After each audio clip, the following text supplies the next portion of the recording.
असं बोललं ना की समोरच्या मुलीबरोबर फ्लर्टही करता येतं. रात्रीचे 11 वाजलेत. सगळ्या घरंदाज मुली माझी वाट बघत असतील. पण आता मी तुझ्यामध्ये इन्व्हॉल्व झाले ना. मी 25 मुलींना रिक्वेस्ट पाठवतो, म्हणजे 15 मुली ऍक्सेप्ट करतात. मग त्यातून 5 मुली व्हॉट्सअपचा नंबर देतात. मग त्यातून एखादीच हायला रिप्लाय देते. लग्नानंतर गरज पडली तर तुमच्या वाटणीची भांडी मी घासेन. डन.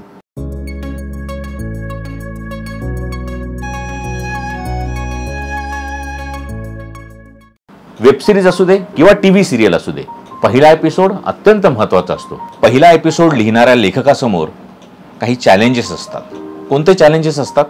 नंबर 1, गोष्ट नेमकी कुणाची आहे, म्हणजेच मुख्य पात्र कोणतं आहे, प्रोटॅगनिस्ट कोण आहे त्या गोष्टीचा, ते नीट कळलं पाहिजे. अँटॅगनिस्ट कोण आहे, अँटॅगनिस्ट म्हणजे व्हिलन, व्हिलन कोण आहे गोष्टीमध्ये, ते नीट कळलं पाहिजे. ते जर का नीट कळलं नाही ना, खूप प्रॉब्लेम होतो. या सिरियलमध्ये किंवा या वेब सिरीजमध्ये नक्की कोणत्या कोणत्या प्रकारचे जॉनर्स आपल्याला अनुभवायला मिळणार आहेत, ते पण प्रेक्षकांना एपिसोड पाहताना थ्रू आउट कळलं पाहिजे. म्हणजे या सिरियलमध्ये किंवा या वेब सिरीजमध्ये कॉमेडी देखील असणार आहे, या वेब सिरीजमध्ये नाट्य पण असणार आहे, म्हणजे ड्रामा पण असणार आहे, या वेब सिरीजमध्ये सस्पेन्स पण आहे वाटतं. अरे बापरे, या वेब सिरीजमध्ये हॉरर पण आपल्याला बघायला मिळणार आहे. सो अशा प्रकारे कोणत्या कोणत्या प्रकारचे जॉनर्स आपल्याला या सिरियलमधून किंवा या वेब सिरीजमधून अनुभवायला मिळणार आहे, हे पहिल्या एपिसोडमध्ये थ्रू आउट कळत राहायला हवं प्रेक्षकांना. या वेब सिरीजमध्ये किंवा या टीव्ही सिरियलमध्ये कोणती अशी कॅरेक्टर्स आहेत जी मला रोज बघायला आवडतील किंवा सतत बघायला आवडतील, ते देखील पहिला एपिसोड बघत असताना प्रेक्षकांना कळत राहायला हवं. पहिल्या एपिसोडमध्ये लेखकाकडून प्रेक्षकांना एक प्रॉमिस मिळायला हवं की एक अत्यंत इंटरेस्टिंग अशी गोष्ट एक वर्षभर मला पाहायला मिळणार आहे आणि मी ती एन्जॉय करणार आहे, असं प्रॉमिस लेखकाकडून पहिल्या एपिसोडच्या थ्रू प्रेक्षकांना मिळायला हवं. तर असे हे सगळे चॅलेंजेस लेखकासमोर असतात पहिला एपिसोड लिहिताना. आता मी एपिसोड वाचणार आहे आणि तुम्ही प्रेक्षक म्हणून तो एपिसोड तुमच्या नजरेसमोर आणायचा आहे, म्हणजे मग तुम्हाला तो एपिसोड अनुभवता येईल. एपिसोड नंबर 1, सीन पहिला. टिपायावर ठेवलेले पाण्याचे ग्लास दिसतात, पोह्यांच्या डिश दिसतात आणि चहाचे कप दिसतात. आपल्याला दिसतात शारदा गोरे. त्यांच्यासमोर साडी नेसलेली एक मुलगी बसली आहे आणि तिचा चेहरा दिसतो आपल्याला. त्यानंतर चहा पिणाऱ्या समीरचा चेहरा दिसतो आपल्याला. त्यानंतर मुलीचे आई बाबा उभे असलेले दिसतात आणि या सगळ्या शॉट्स नंतर आपल्याला घराचा हॉल दिसतो आणि मग आपल्याला कळतं की मुलगी पाहायचा कार्यक्रम चालू आहे. शारदा मुलीला, काय करता आपण? मुलगी, मी पत्रकार आहे. शारदा, आपल्याला पैशांची तशी काही गरज नाही. आपलं स्वतःचं एक सुपर मार्केट आहे, त्याचेच 4-5 लाख महिन्याला येतात. शिवाय गडकरी रंगायतन ठाऊक असेल तुम्हाला, ठाण्यातलं थिएटर, तिथे एक हॉटेल आहे आपलं. हे ऐकून मुलीचे आई बाबा खुश होतात. शारदा, तर मग लग्नानंतरही चालू ठेवणार आहेस का तू ही नोकरी? मुलगी, नोकरी? नोकरी नाहीये ही, पत्रकारिता हे करिअर आहे माझं, पॅशन आहे ते माझं. शारदा, काय फरक आहे नोकरी आणि करिअरमध्ये? मुलगी, नोकरी पैसे कमावण्यासाठी केली जाते आणि करिअर आवड म्हणून केलं जातं, पॅशन असतं ते. शारदा, बर, मग मला तुझ्या आजूबाजूला एकतरी अशी व्यक्ती दाखव जी आवड म्हणून करिअर करते, पॅशन म्हणून करिअर करते आणि त्याचे पैसे घेत नाही. मुलगी आईकडे बघते. आई तिला सांभाळून घे असं नजरेनेच सांगते. मुलगी, असं कसं? पैसे तर घेतलेच पाहिजे ना. शारदा, मग कसली आवडती, पॅशन कसं म्हणावं त्याला? नोकरीच ती.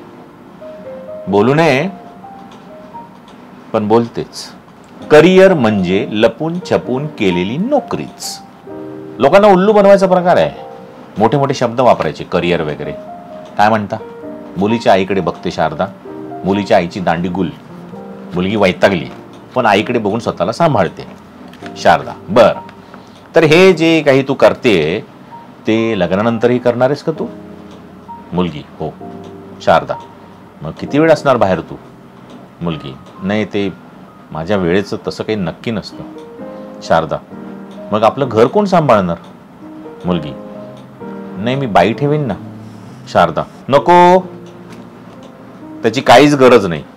माझ्या मोठ्या सुनेने आधीच ठेवलेले आहेत. 3 बायका आहेत सध्या आमच्याकडे. किती? 3. एक स्वयंपाकाला, एक कपडे लादीला, एक तिच्या 3-4 वर्षाच्या मुलीला सांभाळायला. असो, मला घरकामासाठी बाई नको. आपलं घर मनापासून सांभाळणारी सून हवी आहे मला.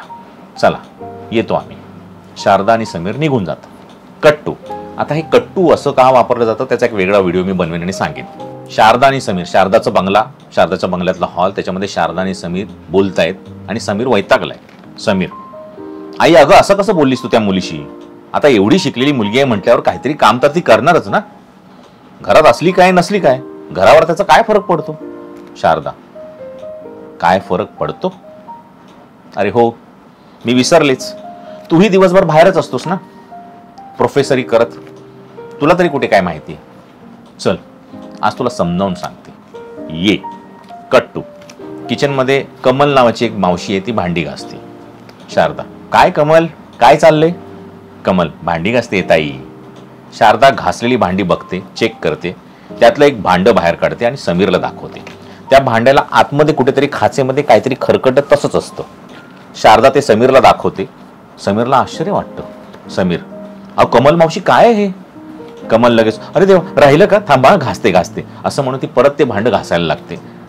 शारदा, असू दे, तुझ्या घरी तरी नीट स्वच्छ घासतेस ना. म्हणजे काय ताई, अहो घरातली माणसं जेवतात ना त्यात, ती स्वच्छ असायलाच हवी. शारदा, बर, तुझ्या घरातली माणसं त्यात जेवतात का? माझ्या घरातली जेवत नाहीत. कमल घाबरते. शारदा, असू दे समीर, आता इकडे ये. शारदा समीरला घेऊन गॅलरीत येते. तिथे दुसरी एक बाई आहे, मालती नावाची.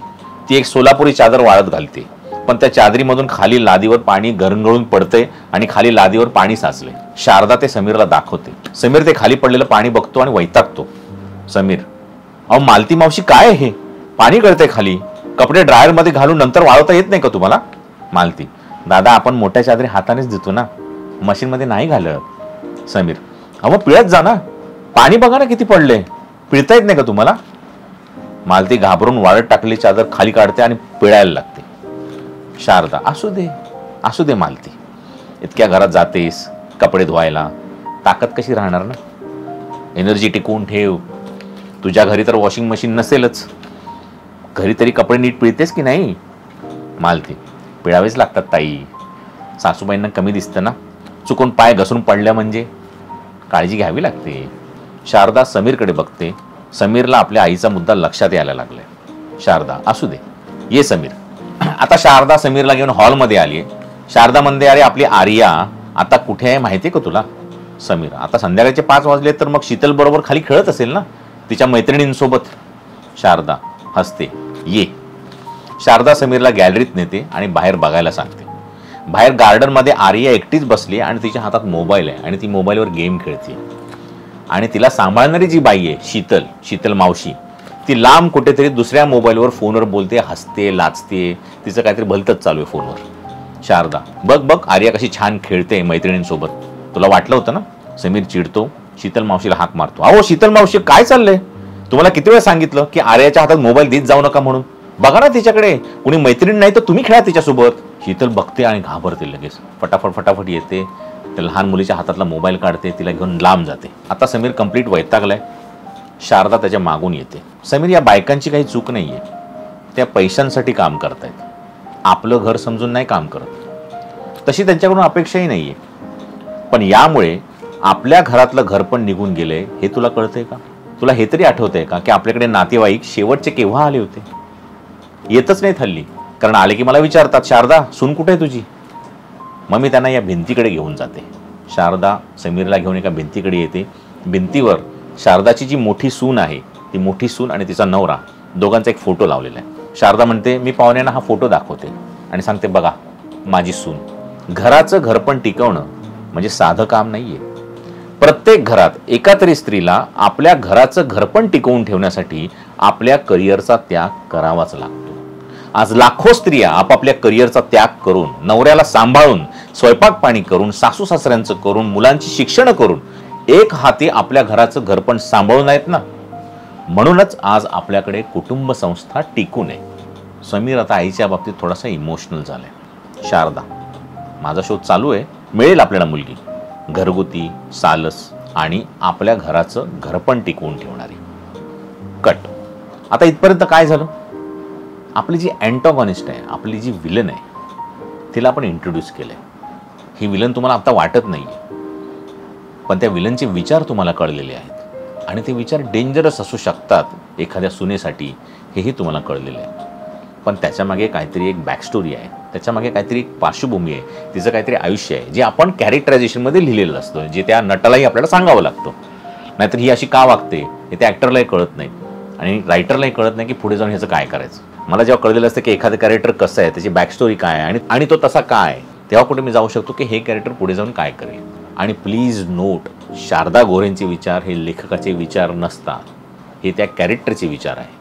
एखाद्याने स्क्रिप्ट लिहिली आणि एखाद्या कॅरेक्टरच्या तोंडी काही वाक्य टाकली म्हणजे ते त्या लेखकाचे विचार नसतात, ते त्या कॅरेक्टरचे विचार असतात.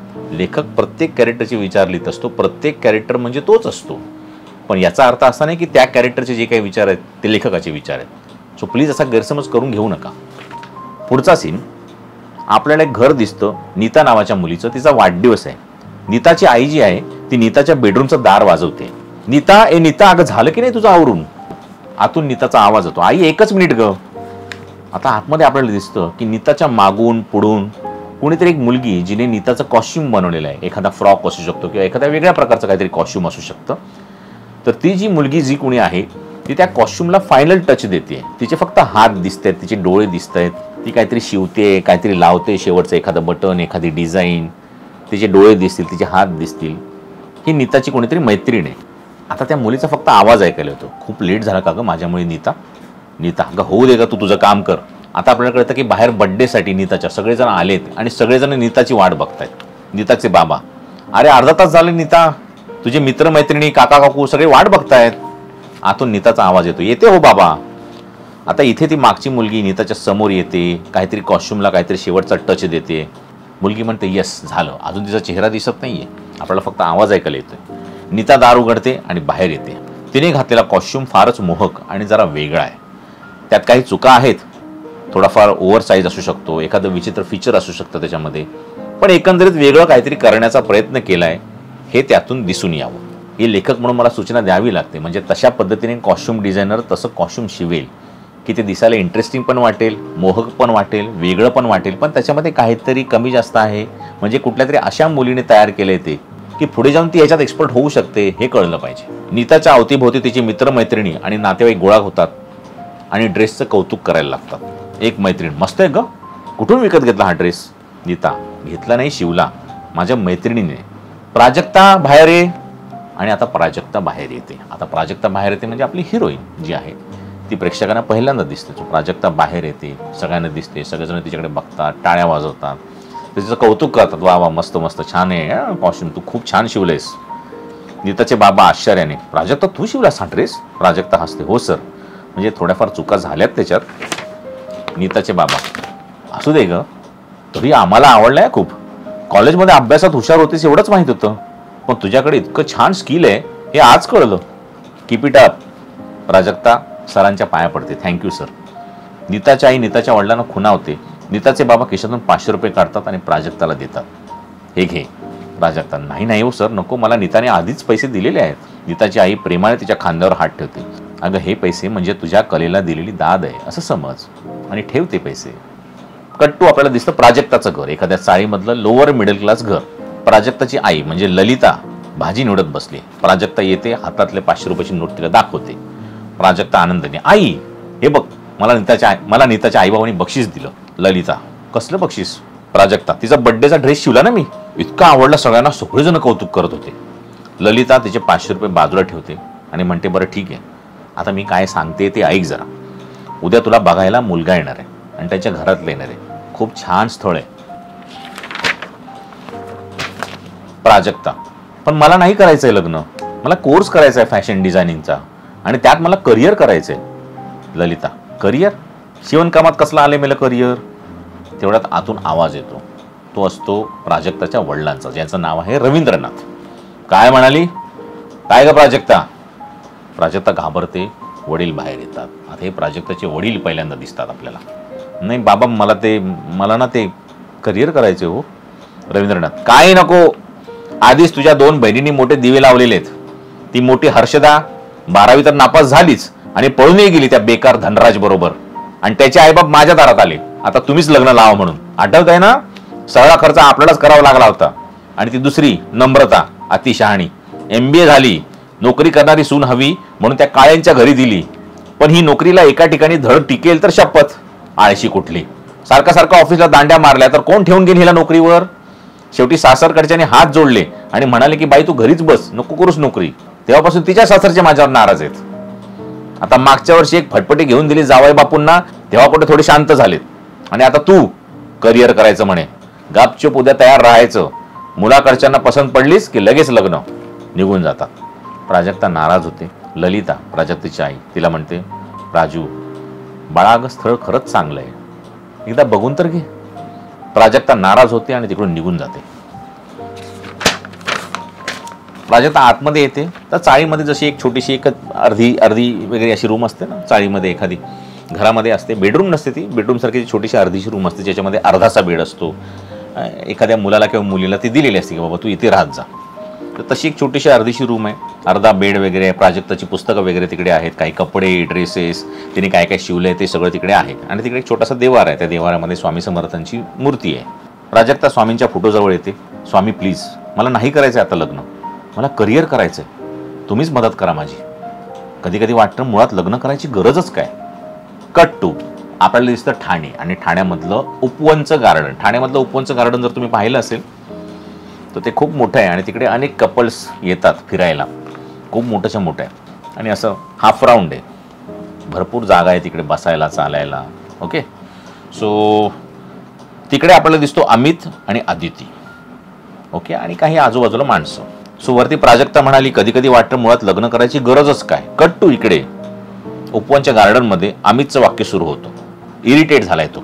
हा, मुळात लग्न करायची गरजच काय, मस्त चाललंय की आपलं. आदिती रागावली आहे आणि आता कधीही रडेल अशी परिस्थिती. चुप, असं कसं म्हणतोस तू, लग्न करायला का नाही म्हणतोयस तू, कमिटमेंट वगैरे काही असते की नाही. अमित, एक मिनिट, तू मला प्रपोज केलंस तेव्हाच मी तुला सांगितलं होतं की मला लग्नात अजिबात इंटरेस्ट नाही. हा, अफेअर करायला माझी काहीच हरकत नाही हे मी तुला सांगितलं होतं आणि तेव्हा तुला काहीच प्रॉब्लेम नव्हता, तू म्हणाली होतीस तसं मला. आदिती आता रडते. ओ म्हणाले होते मी, पण आता मी तुझ्यामध्ये इन्व्हॉल्व झाले ना. अमित आता गोंधळलेला आहे आणि वैतागलेला आहे. अरे यार, पण मग मी काय करू. तरी मी तुला सांगत होतो सारखे सारखे ती आशिकी फिल्म मधली गाणी ऐकत जाऊ नकोस. अमितच्या ओरडण्याने आदितीला अजूनच रडायला येते. आजूबाजूची लोक तिथे गोळा होतात. दोन माणसं जवळ येतात, त्यातला एक माणूस, काय रे का रडते ही, काय केलंस तू. अमित, मी काय नाही केलो, माझी अजिबात चूक नाहीये. माणूस दुसरा, चूक नाही कसं, त्याशिवाय ती मुलगी रडते काय की, खरं खरं सांगा काय केलेस तू. तो माणूस अमितची कॉलर धरतो. अमित, हे बघा मला सोडा, मीला आधीच बोललो होतो की मला लग्नात इंटरेस्ट नाहीये. त्यावेळी ती पण बोलली होती चालेल म्हणून. आता माझ्या मागे लागली लग्न कर म्हणून. माझ्याकडे तिच्या मेसेजचा स्क्रीनशॉट पण आहे, दाखवू. आणि मला लग्न करायचं नाही हो, वाट लागेल माझी माहिती आहे लग्न केल्यावर. ज्याने कॉलर पकडले तो माणूस एकदम दुःखी होतो आणि कॉलर सोडतो. खरंय, लग्न केलं की फसतोच माणूस. अमित त्या माणसाला बोलतो, बघा सत्य आहे की नाही. आता पहिलावाला माणूस तो अजून चिडलेला आहे. नाही, हा खोटं बोलतोय, दुसरंच काहीतरी असणार, छळ केला असणार याने हिचा. थांब, पोलिसांनाच बोलवतो. अमित, अहो पोलीस काय, अहो खरं सांगतोय मी. आदिती अगं बोल ना यांना, सांग ना त्यांना, उगाच मला पोलीस पकडून नेतील. खरं काय ते सांग आदिती. आदिती आता डोळे पुसते, तिचं रडून झालंय. सोडा त्याला, त्याची काही चूक नाही, खरं बोलतोय तो. आमच्यात ठरलं होतं की लग्न नाही करायचं, सोडा त्याला. अमित श्वास सोडतो. झालं, कळलं तुम्हाला, आता जा तुम्ही दोघं. हे माणसं निघून जाता. आम्ही तिच्या जवळ जातो. तिला म्हणतो, बस झालं गरडणं वगैरे, घे रुमाल घे आणि हस बघू. आदिती आता जाम चिडली आहे. ती त्याचा रुमाल फेकून देते. खांद्यावरची पर्स असते ती पण त्याच्याकडे फेकते. ही घे, तू गिफ्ट दिलेली पर्स, तुझं काहीही नकोय मला, मी जाते तुझ्या आयुष्यातून कायमची. इथून पुढे मला कधीही तोंड दाखवू नकोस. गुड बाय अमित पाटील, असं म्हणून ती निघून जाते. अमित पर्स पकडून तिला हाक मारतो. ए आदिती, ऐकून तर घे. अचानक त्याला आठवतं, पर्स मधून आतमधून पॅन कार्ड आधार कार्ड काढतो. अगं आदिती, हे पॅन कार्ड आधार कार्ड तर घेऊन जा, परत काढायला लागेल तुला. आदिती परत येते, रडत रडत पर्स मधली पॅन कार्ड आधार कार्ड घेते आणि निघून जाते. अमित खिशातून फोन काढतो आणि सँडीला फोन लावतो. सँडी, झालं, परत एकदा ब्रेकअप झालं, आज रात्री बसूया. कट्टू आपल्याला दिसतं नाईट टेरेस, आणि टेरेसवर 5 मित्र बसलेले आहेत. त्याच्यामध्ये अमित आहे, सँडी ज्याला फोन केला होता तो एक आहे, श्रेयस नावाचा अजून एक मित्र आहे, मीरा नावाची एक मैत्रीण आहे आणि अवनी नावाची एक मैत्रीण आहे. श्रेयस आणि मीरा हे कपल आहे, एक छोटीशी पार्टी टेरेसवर चाललेली असं दिसतं आपल्याला, पिझ्झा वगैरे आहे तिकडे. मीरा बिचारी, किती वाईट वाटलं असेल तिला.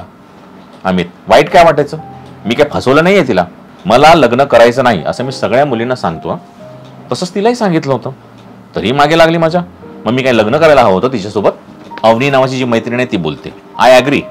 एवढी 23-24 वर्षांची मुलगी आहे ती, कळत नाहीये का तिला. तू जर आधीच सांगितलं होतं लग्नात इंटरेस्ट नाही तर कशाला इन्व्हॉल्व्ह व्हायचं एवढं. Amit, Avani you are my best friend, तुला करेक्ट समजलं मी काय बोलतोय ते. अरे कालपर्यंत सगळं स्मूथली चाललं होतं माहितीये, लग्नाचा टॉपिक आला आणि सुरू झाली कटकट. सिरियसली यार, लग्न म्हणजे जेल असतं, जेल. सॅक्रिफाईस वगैरे नाही जमणार हो मला कधीच, फार ओव्हररेटेड प्रकार आहे हा. त्यापेक्षा अफेअर्स करा, हॅपी राहा. सँडी नावाचा जो मुलगा आहे तो हे सगळं बघतो आणि त्यासाठी सगळं नवीन आहे. सँडी, वाह लव गुरु वाह, म्हणूनच मी तुमचा चेला झालोय. आता तुमचं नेक्स्ट लव्ह व्हेंचर कसं पटवताय ना ते मी बघणार आहे. मला शिकवा मुली कशा पटवायचे ते. अजूनपर्यंत एकही पटली नाही मला. मीरा, त्यात काय एवढं ग्रेट नाही. हा अशाच मुलींना पटवतो ज्या ह्याच्यासारखेच असतात, लग्न वगैरेवर विश्वास नसलेल्या. म्हणून तर लगेच हो म्हणतात ह्याला. त्याला काही स्पेशल स्किल लागत नाही. हिंमत असेल ना तर एखादी सुसंस्कृत घरंदाज मुलगी पटवून दाखव. अमित, तू चॅलेंज करू नकोस, कळलं ना, मी घरंदाज मुलगीही पटवू शकतो. लावते बेट. मीरा, हा चल. श्रेयस, जो मीराचा बॉयफ्रेंड आहे तो म्हणतो, जाऊ दे ना मीरा, यात काय बेट लावायची. But Amit, be careful. असंच वागत राहिलास ना तर एखाद्या मुलीचं प्रकरण तुझ्या अंगाशी येऊ शकतं. अमित, अरे काय नाही होत रे, मी मुलींना बरोबर हँडल करतो. मीरा, बेटचं बोल, मी तयार आहे. श्रेयस त्याच्या हातातल्या आय वॉच मध्ये किती वाजले ते बघत असतो. अमितचं लक्ष त्या आय वॉच कडे जातं. Amit, yes I got it. जर मी बेट जिंकलो तर हे जे श्रेयसचं वॉच आहे ना ते माझं. मीरा म्हणते, ओके डन. श्रेयस, मीरा काय झालंय, बरी आहेस का, मला गिफ्ट दिलं होतंस ना तू व्हॅलेंटाईनला. Meera, it's okay baby, don't worry. Amit, ही बेट जिंकूच शकत नाही, मला खात्री आहे. अवनी, येस अमित, मी तुझ्या बाजूने, दाखवच पटून तू. मीरा, पण जर तू हरलास तर आज ज्या आदितीशी तू ब्रेकअप केलंयस तिला जाऊन सॉरी म्हणायचं आणि तिच्याशी पॅचअप करायचं. अमित म्हणतो, डन. चला, रात्रीचे 11 वाजलेत. सगळ्या घरंदाज मुली माझी वाट बघत असतील. चला. मीरा, एक मिनिट, कुठल्या मुलींना रिक्वेस्ट पाठवायची ते मी सांगणार. अमित, तू सांग, दिल खोल के सांग, काहीच प्रॉब्लेम नाही. Cut to. आता अमितच्या खोलीमध्ये, अमितच्या रूममध्ये सगळेजण बसलेत. अमित आणि त्याचे फ्रेंड्स अमितच्या लॅपटॉप समोर बसलेले असतात. अमित म्हणतो, बोल, कोणाला पाठवू रिक्वेस्ट. मीरा वेगवेगळ्या मुलींच्या प्रोफाईलवर बोट ठेवून, हिला पाठव, हिला, आणि हिला पण, थांब ही नको, हिला. अमित तिने सांगितलेल्या मुलींना रिक्वेस्ट पाठवतो. सँडी, किती मुलींना रिक्वेस्ट पाठवणार. अमित, 25. सँडी, एवढ्या. अमित, हो मग मी 25 मुलींना रिक्वेस्ट पाठवतो म्हणजे 15 मुली ऍक्सेप्ट करतात, मग त्यातून 5 मुली व्हॉट्सअपचा नंबर देतात, मग त्यातून एखादीच हायला रिप्लाय देते, तरच हे सगळं सुरू होऊ शकतं ना, नाहीतर नाही. सँडी, अच्छा. अमित, लिहून घे. अजून काही मुलींना फ्रेंड रिक्वेस्ट पाठवली जाते. सँडी म्हणतो 24 झाले. मीरा कॉम्प्युटरमध्ये बघते, तिला प्राजक्ताचं प्रोफाईल दिसतं. मीरा प्राजक्ताच्या प्रोफाईलकडे बोट दाखवत, आता लास्ट, हिला पाठव. अमित तिला फ्रेंड रिक्वेस्ट पाठवतो. अमित म्हणतो 25. डन. Cut to. इकडे प्राजक्ताचा मोबाईल पिंग होतो, आवाज येतो. अमितची फ्रेंड रिक्वेस्ट आलेली असते. प्राजक्ता तिच्या घरी भांडी घासते. ललिता कडधान्य भिजवायला आत येते. प्राजक्ता अजूनही निराशच आहे. ललिता, अशी निराश नको होऊ ग प्राजक्ता, मी काय म्हणते, जर तुझ्या नवऱ्याने पुढे लग्नानंतर तुला सपोर्ट केलं तर. प्राजक्ताला आता होप्स दिसू लागतात. ललिता म्हणते, एक काम करू, उद्या तो मुलगा बघायला आला ना की थोड्या वेळाने तू मला इशारा कर, मी तुला त्याच्याशी बोलायला बाहेर पाठवेन, तेव्हा तू बोल त्याच्याशी, विषय काढ त्याच्याजवळ तुझ्या करिअरचा, बघ तो काय म्हणतोय आणि मग ठरव. आता प्राजक्ताला थोडेसे होप्स दिसायला लागलेत. तिकडे अमितच्या घरी सँडी, काय लव गुरु, एवढ्या रिक्वेस्ट पाठवल्या, कोणीच ऍक्सेप्ट नाही केली. मीरा, कारण यावेळी सगळ्या घरंदाज आणि सभ्य मुली झोपलेल्या असतात. इकडे प्राजक्ता झोपण्याची तयारी करत असते. मोबाईल चेक करते. अमितचं प्रोफाईल तिला दिसतं. मग ती अमितचं प्रोफाईल चेक करते, कोण आहे हा, कोणी फ्रेंड रिक्वेस्ट पाठवली आहे, आणि त्यात तिला फॅशन शोज मधले काही फोटोग्राफ्स दिसतात आणि अमित पण दिसतो. आता तिला इंटरेस्ट निर्माण होतो आणि ती फ्रेंड रिक्वेस्ट ऍक्सेप्ट करते. इकडे अमितच्या घरी अमितचा फोन पिंग होतो.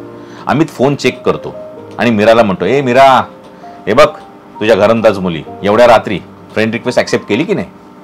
सँडी अमितच्या फोनमध्ये डोकावतो, अहिला फ्रेंड रिक्वेस्ट ऍक्सेप्ट केली, क्या बात आहे लव गुरु, मानलं तुम्हाला. मीरा, फक्त फ्रेंड रिक्वेस्ट ऍक्सेप्ट केली आहे म्हणजे तुझ्याशी अफेअर करायला तयार नाही झाली ती. अमित, अरे आता बघच तू मी काय करतो ते. अमित प्राजक्ताला हाय फ्रेंड असा मेसेज पाठवतो. सँडी म्हणतो, लगेच मेसेज? अमित, हो मग, आपली गाडी नेहमी स्पीडमध्ये असते. इकडे प्राजक्ता बघते की तिला काहीतरी मेसेज आलाय. ती चेक करते, गोंधळते आणि काही रिप्लाय देत नाही, ऑफलाईन जाते.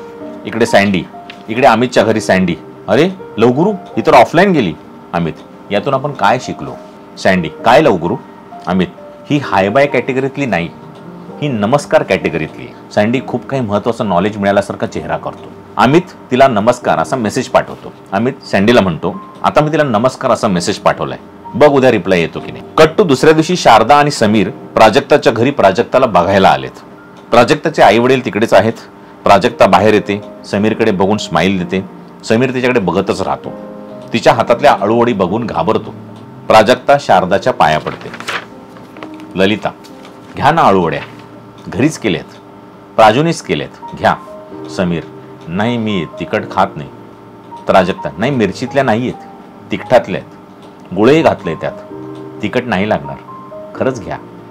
समीर अळूवडी घेतो, पण तिच्या सौंदर्याने आणि अळूवडीच्या टेस्टने एकदम एक्साइट होतो आणि खाता खाता अळूवडीचा अर्धा तुकडा त्याच्या तोंडातून तुटून त्याच्या पायावर पडतो. प्राजक्ता, सावकाश सावकाश. लेडीज रुमालाने अळूवडीचा पडलेला तुकडा उचलते आणि शारदा हे सगळं बघून खुश होते. समीर तर एकदम इम्प्रेस झालेला आहे. शारदा प्राजक्ताला, बस बस बस इकडे समोर. प्राजक्ता बसते. शारदा, काय करतेस? प्राजक्ता, मी घरीच असते. शारदा, अच्छा, कुठे काम नोकरी वगैरे करतेस का? प्राजक्ता, नाही. शारदा, लग्नानंतर काही करायचा विचार आहे? प्राजक्ता आईकडे बघते. आई तिला इथे बोलू नकोस असा इशारा करते. प्राजक्ता, नाही. प्राजक्ताची आई शारदाकडे बघते. ललिता, शारदाताई, मी काय म्हणते, तुमची हरकत नसेल तर जरा मुलांना बोलू द्यायचं का थोडं बाहेर एकांतात? शारदा, हो चालेल ना, जा समीर, जा तिच्यासोबत. समीर आणि प्राजक्ता बाहेर जातात. आता बाहेर किंवा गच्चीवर टेरेसमध्ये जिकडे कुठे आजूबाजूला घराच्या आजूबाजूला जागा असते, एकांत असतो, तिकडे प्राजक्ता आणि समीर एकमेकांसमोर उभे आहेत. समीर काय बोलावं अशा परिस्थितीत, तर प्राजक्ता मनातला विषय कसा काढायचा या विचारात. समीर, हे बघा, मला असं कोणीतरी म्हणालं म्हणून बाजूला येऊन वेगळं असं काही बोलता येत नाही. मी एवढंच सांगतो की मला तुम्ही पसंत आहात. तुम्हाला काही बोलायचं असेल तर प्लीज तुम्ही बोला. प्राजक्ता डेअरिंग करून, ॲक्च्युली खरं तर म्हणजे मला हे लग्न नाही करायचे. समीर, काय? का पण? म्हणजे माझं काही चुकतंय का? प्राजक्ता, नाही नाही, तुमचं काही नाही त्यात. म्हणजे मला ना इतक्यात लग्नच नाही करायचं, म्हणजे मला करिअर करायचं. म्हणजे काय आहे की मला पुढे शिकता नाही आलं ना 12वी नंतर, तशी परिस्थिती नव्हती ना आमची तेव्हा. पण आता मी शिवणकामातून पैसेही मिळवते बऱ्यापैकी. मला खूप छान ड्रेसेस शिवता येतात. इकडे गांधीनगरमध्ये माझ्या मैत्रिणींचे फंक्शनचे सगळे ड्रेस मीच शिवून देते त्यांना.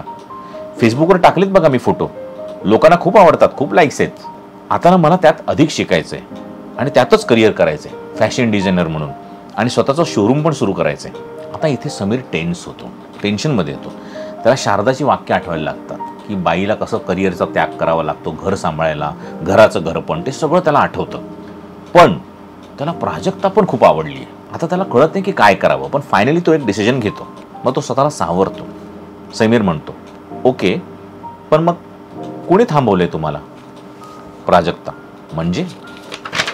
समीर, जर तुम्ही ठरवलंच आहे करिअर करायचं तर मग कोण थांबवणार आहे तुम्हाला? लग्न का नको पण त्यासाठी? प्राजक्ता, म्हणजे कसं आहे की लग्नानंतर घरात कामं असतात, घर सांभाळावं लागतं, माणसं सांभाळावी लागतात, मग कसं जमणार ना? लग्नानंतर हे नोकरी आणि करिअर होत नाही हो.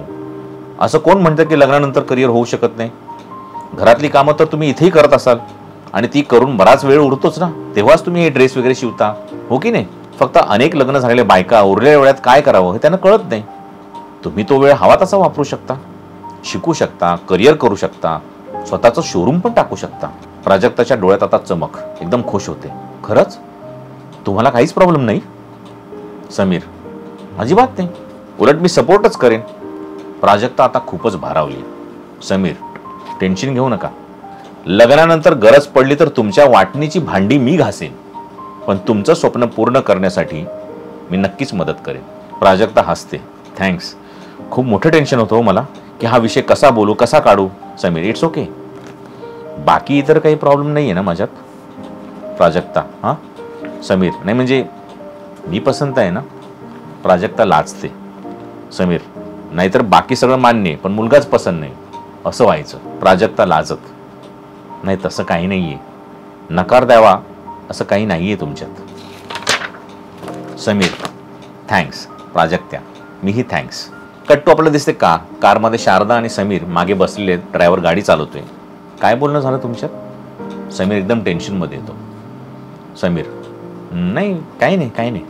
शारदा हसते, मला सांगण्यासारखं नाही आहे का? समीर, नाही नाही तसं काही नाही. शारदा, मोबाईल नंबर घेतलास ना तिचा? समीर, हो. शारदा, हां. समीर, हां. समीर लाजतो, शारदा हसते. कट्टू, रात्रीचा सीन. प्राजक्ता घरी झोपलेली आहे बेडवर. ती तिचा मोबाईल बघते तेव्हा अमितचा नमस्कार हा मेसेज तिला दिसतो आणि तिचा मूड छान आहे, मस्तपैकी ती छान मूडमध्ये. लग्न ठरते, नवरा सपोर्टिव्ह आहे हे तिला कळले, दिसायला चांगला आहे, सो ती एकदम चांगल्या मूडमध्ये. त्यामुळे ती नमस्कारला नमस्कार असा रिप्लाय देते. अमितचा फोन बीप होतो. अमित म्हणतो, म्हटलं होतं ना सँडी, आता बघ आला रिप्लाय. याला म्हणतात experience. Finally the game has begun. आता बघ कसं बोलतात ते. अमित मेसेज करतो, तुमची स्माईल खूप छान आहे पण तुमच्या डोळ्यात मला दुःख दिसते. सँडी, लवगुरू, तुम्हाला कसं कळलं की ती दुःखी आहे? अमित, अरे हे ब्रह्मास्त्र आहे, ब्रह्मास्त्र. असं बोललं ना की समोरच्या मुलीबरोबर फ्लर्टही करता येतं आणि माणूस म्हणून मी तिचा किती रिस्पेक्ट करतो हेही तिला कळतं. प्राजक्ता टाईप करते, अहो असं दुःख वगैरे काही नाही आहे माझ्या आयुष्यात, सुखात आहे मी. अमित टाईप करतो, वा बेस्ट. काय करता तुम्ही? प्राजक्ता टाईप करते, मी 12वी झाली आहे. तुमचं प्रोफाईल बघितलं, त्यात एका फॅशन शोचे फोटो पाहिले. तुम्हालाही पाहिलं. तुम्ही केलाय का कोर्स? मलाही फॅशन डिझायनिंगमध्ये करिअर करायचं आहे. अमित टाईप करतो, तरीच तुमचा हा ड्रेस इतका सुंदर आहे, हा नक्कीच विकत घेतलेला नसणार. प्राजक्ता टाईप करते, अय्या तुम्हाला कसं कळलं? अमित टाईप करतो, अहो ते कळतं आपोआप, तुमच्या हातात कला आहे हो. तुम्ही कराच करिअर फॅशन डिझायनिंगमध्ये आणि काही मदत लागली तर मला सांगा, मी पूर्ण हेल्प करेन. प्राजक्ता, थँक्स, मी करणार आहेच करिअर पण लग्नानंतर. अमित टाईप करतो, लग्न? प्राजक्ता टाईप करते, हो. ॲक्च्युली आज खूप आनंदाचा दिवस आहे माझ्या आयुष्यात. आजच माझं लग्न ठरलं आणि माझा होणारा नवरा करिअर करण्यासाठी पूर्ण सपोर्ट करणार आहे मला. इकडे सगळ्यांना धक्का बसतो, अमितला पण धक्का बसतो. मीरा जोरजोराने हसायला लागते, वा वा मस्त, आता मजा येणार. अमित टाईप करतो, अरे वा चांगलीच गोष्ट आहे, अभिनंदन अभिनंदन. पण आपण फ्रेंड्स आहोत ना आता? प्राजक्ता टाईप करते, हो इट्स ओके, थँक्स, बाय. असं टाईप करून प्राजक्ता ऑफलाईन जाते. इकडे अमितच्या घरी अमित टाईप करतो, बाय फ्रेंड. मीरा, चला हिचं तर लग्न ठरले, मला माहिती आहे ही बेट मी जिंकणारच आहे. मिस्टर अमित, तुम्ही आता मान्य करा. अमित, एक मिनटं, लग्न ठरणं आणि लग्न होणं यात फरक आहे, त्याआधीच मी हिला पटवणार. मीरा हसते, जोक आवडला मला जोक. तू ही बेट हरणार आहेस, तरीही ऑल द बेस्ट. चला निघूया. सँडी म्हणतो, गुरु मी कधी येऊ आता? अमित, उद्या. उद्याच ये, तोपर्यंत माझी स्ट्रॅटेजी मी तयार ठेवतो, बाय. कट टू शेवटचा सीन. इकडे प्राजक्ता समीरचा फोटो ओपन करते, त्या फोटोकडे बघते आणि लाजते. त्याला मेसेज करते, hi miss you. Cut to समीरच्या मोबाईलवर मेसेज येतो, पण समीरचा मोबाईल बेडवर आहे. समीर मात्र बाल्कनीत उभा आहे, रात्र आहे, तो टेन्शनमध्ये आहे. तो टेन्शनमध्ये ह्याच्यासाठी आहे कारण तो आयुष्यात पहिल्यांदाच खोटं बोललाय. पण त्याला प्राजक्ताचा चेहरा आठवतोय आणि तो चेहरा आठवल्यावर मात्र तो खुश होतोय. तिकडे प्राजक्ता आपण असा कसा मेसेज पाठवला म्हणून लाजते, स्वतःच्याच टपलीत मारते, मोबाईल बाजूला ठेवते आणि झोपून जाते. तेवढ्यात तिच्या मोबाईलवर मेसेज येतो, हाय फ्रेंड, झोपलीस का? आपल्याला दिसतो अमित त्याच्या रूममध्ये एकटाच प्राजक्ताच्या फोटोकडे बघतोय. आपल्याला प्राजक्ताचा फोटो दिसतो आणि त्या फोटोवरच एपिसोड संपतो. तर मित्रांनो, असा होता आपला पहिला एपिसोड. याच्यामधून आपल्याला काय काय कळलं? जे मुद्दे मी एपिसोड वाचायच्या आधी तुम्हाला सांगितले ते सगळे मुद्दे याच्यात येत आहेत का? म्हणजे ही गोष्ट कोणाची आहे, गोष्टीमधलं मुख्य पात्र कोण आहेत, उपमुख्य पात्र कोण आहेत, विलन कोण आहे, अँटागॉनिस्ट कोण आहे, याचा विषय काय आहे आणि या गोष्टीमध्ये पुढे काय काय होणार आहे, या गोष्टीमध्ये कुठले कुठले जॉनर्स आलेत, हे सगळं कळतंय का? बघा, चेक करा तुम्ही. हवं तर या एपिसोडची लिंक मी तुम्हाला इथे देईन. तो एपिसोड तुम्ही डाउनलोड करा, तो एपिसोड पुन्हा पुन्हा वाचा आणि मी जे काही मुद्दे सांगितले होते की ते पहिल्या एपिसोडमध्ये यायला हवेत ते याच्यामध्ये आलेत का हे तुम्ही चेक करा. बघा तुम्ही, लीड कोण आहे याच्यामध्ये, कोणाची गोष्ट आहे ही? गोष्ट आहे प्राजक्ता, समीर आणि अमित या तिघांची. कशाबद्दल आहे?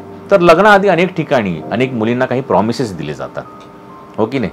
पण लग्नानंतर अनेक प्रॉमिसेस विसरले जातात आणि त्यातून अनेक मुलींची आयुष्य उद्ध्वस्त झालेली आहेत, अनेक मुलींचे करिअर्स, अनेक मुलींची स्वप्न जी आहेत ती धुळीला मिळालेली आहेत. सो असे अनेक खोटे प्रॉमिसेस जे काही केले जातात लग्नाआधी, त्याच्याबद्दल ही सिरियल आहे. आणि हा जो मित्र आहे नवीन अमित नावाचा, तो मित्र काय करतो तिच्या आयुष्यात येऊन? तो तिला मदत करतो, तिच्या प्रेमात पडतो का? तो काय करतो पुढे जाऊन? शारदा पुढे जाऊन काय करते? सो एका छानशा गोष्टीचं प्रॉमिस याच्यातून आपण प्रेक्षकांना देतोय का, हा प्रश्न तुम्ही स्वतःला विचारा. हा एपिसोड जर तुम्हाला पाहायचा असेल तर हॉटस्टारवर, जिओ हॉटस्टारवर साथ दे तू मला या नावाची सिरीज आहे. तीच टीव्ही सिरियल होती आधी, स्टार प्रवाहावरती आली होती. त्या सिरियलचा पहिला एपिसोड म्हणजे हा एपिसोड नक्की पहा. हे स्क्रिप्ट घेऊन बसा आणि हा एपिसोड पहा आणि बघा. मला कमेंटमध्ये नक्की सांगा की तुम्हाला हा व्हिडिओ कसा वाटला, हे पहिल्या एपिसोडचं वाचन कसं वाटलं, पहिला एपिसोड कसा वाटला. लेखक म्हणून, एक वाचक म्हणून तुम्हाला हा एपिसोड कसा वाटला हे तुम्ही मला नक्की सांगा. भेटूया पुढच्या व्हिडिओमध्ये. तोपर्यंत पाहत राहा लाख मोलाच्या गोष्टी, ज्या कधीतरी कुठेतरी नक्कीच कामाला येतील.